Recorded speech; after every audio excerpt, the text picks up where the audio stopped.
While Jesus was teaching in the Sermon on the Mount, he was addressing some parts of our sinful nature that we don't normally like to admit. Loving your neighbor, or maybe going the extra mile. Good morning. This is Pastor Ernie Lewis of the Blue Point Church in Sisseton, Illinois, with your thoughts from God's Word for Friday.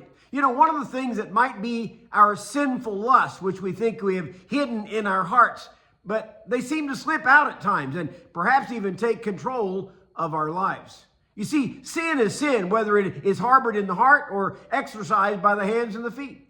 He says in Matthew chapter 5 and verse 27, "You have heard that it was said, 'You shall not commit adultery.' But I say to you that everyone who looks at a woman with lustful intent has already committed adultery with her in his heart." You know, there may have been those in the crowd that day who were wrestling with that problem.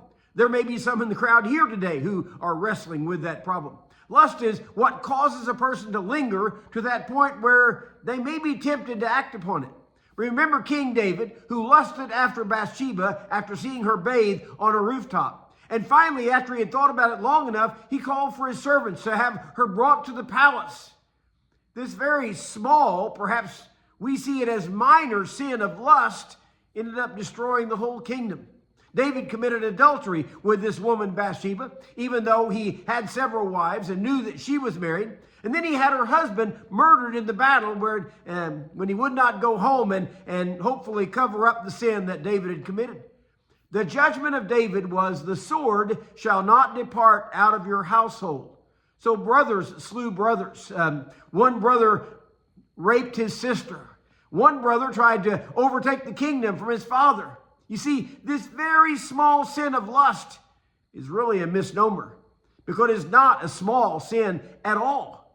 Jesus warned this crowd of the sin of lust because every person has already committed adultery in their heart with another person. Some may believe if they never formally act on their lust, they're safe, they're sinless. No. Jesus goes on to point out the very serious measures one should take to avoid this sin. He said, "If your right eye causes you to sin, tear it out and throw it away. For it is better that you lose one of your members, that your whole body be thrown into hell.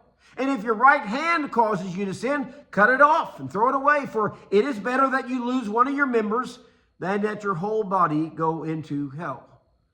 Notice how he is warning of the cancer of sin that begins so small and grows to take away the life of its host. You know, we should take some steps, some serious steps to deal with this sin of lust.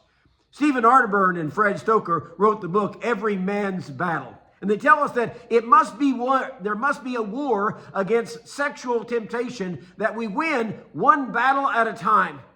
Jesus' Sermon on the Mount was so monumental because he dealt with those sins that had been swept under the rug for so long that they really needed to be brought out into the light.